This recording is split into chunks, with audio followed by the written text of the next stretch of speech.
Sign painting, a meticulous craft unfairly replaced by modern printing techniques. So why learn it at all? Well, simply because I want to.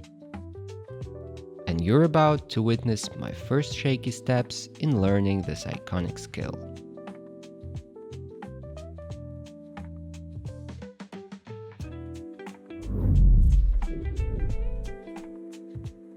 I quickly looked through the sign painting course Sola got me as a gift a few years ago and realized I'd need to upgrade my brushes and get some new paints and canvases first. While waiting for the delivery, I got so inspired by the course that I couldn't sit still. And I just had to start, so I grabbed the tools I already had. A while back, I bought a beautiful brush with long natural bristles. It looked authentic and felt like it could be perfect for sign painting. I also found some kids' gouache paint buried at the bottom of a drawer. Nothing fancy, but good enough for practice.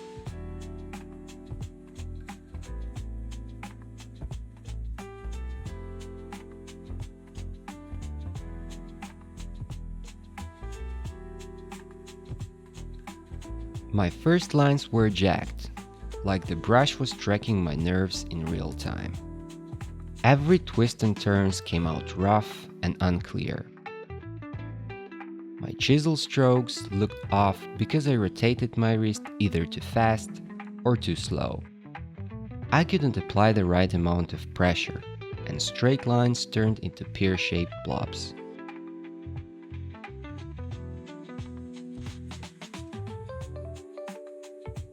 Round and S-shaped curves were, as usual, tricky to master.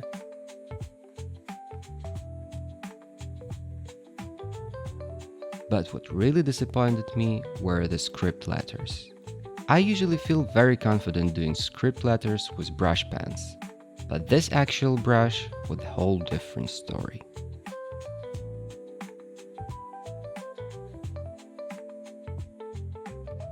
Despite all clumsy lines and failed attempts, I genuinely loved the process. By the end of the day, the only real regret was not starting sooner. The next day, my hands were itching to try new stuff. No time for lines and training strokes. Let's jump straight into good old casual letter style. I started by drawing the baseline, cap height, slant, and the basic skeleton of the letters, to make things a bit easier to follow. I had almost everything I needed for the project. The only thing missing was the mixing caps for the paint. But Sola had me covered. She 3D printed some with lids, so the mixed paint won't dry out. For now, I'll stick with black paint, just to test things out without diving into the mysterious world of shades and tones.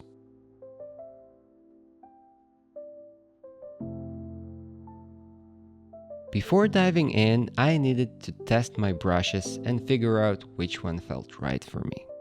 Well, no magic happened overnight with the natural brush. It's still hard to control.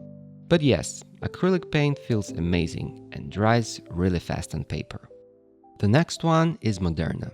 It's slightly thinner with fewer bristles.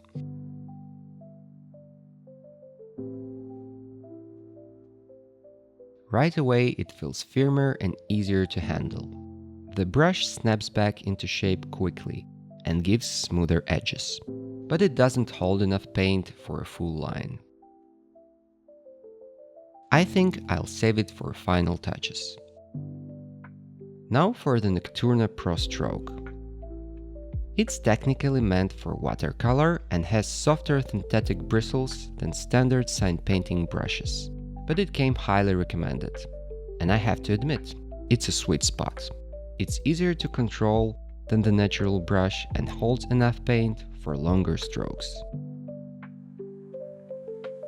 I think this one will be my go-to for further practice and the final project. After a few days of practice, I moved on to sketching the final project, the only digital part of the entire process.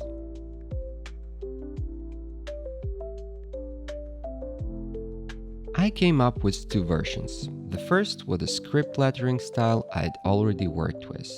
The other was more traditional for sign painting, casual letter style. I had practiced it using templates from the course and completely fell in love with it.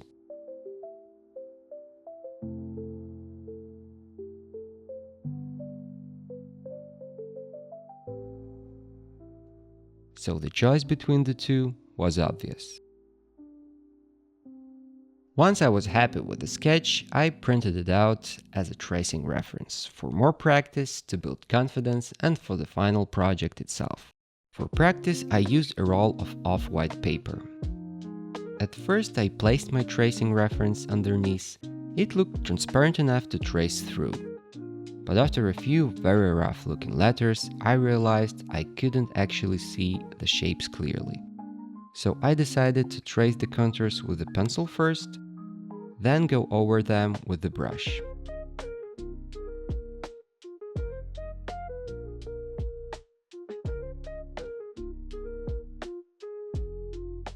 Overall, this type of paper wasn't ideal. It's too thin and absorbs water too quickly. On my second try, I focused on breaking a bad habit, going over the same stroke multiple times to fix the edge. By the third try, I felt like I'd be ready for the final drawing on the canvas. I could definitely feel the progress, and that made me even more excited to keep going. The day of the final project. Every stage of the learning process came with its own wave of anxiety. Pretty normal when you're trying something for the first time. The tricky thing with mixed colors is that you need to make just enough paint. Or better yet, more than enough. If you run out, there is no way to mix the exact same color again. And that can ruin everything. So yeah, no surprise, I was even more nervous this time. And of course, I accidentally dropped too much yellow into the mix.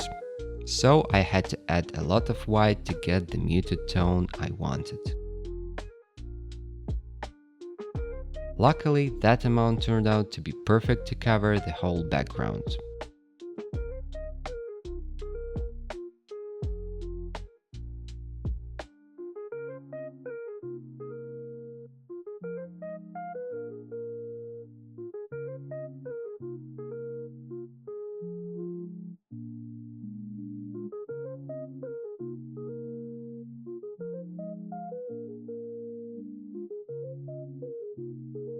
Once the base color dried, I used tracing paper to transfer my sketch onto the canvas. And then, there was nothing left to do but start painting.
The next day, after finishing the first layer of paint on the letters, I added second coat to cover any transparency the first one missed. Now, here is the final result.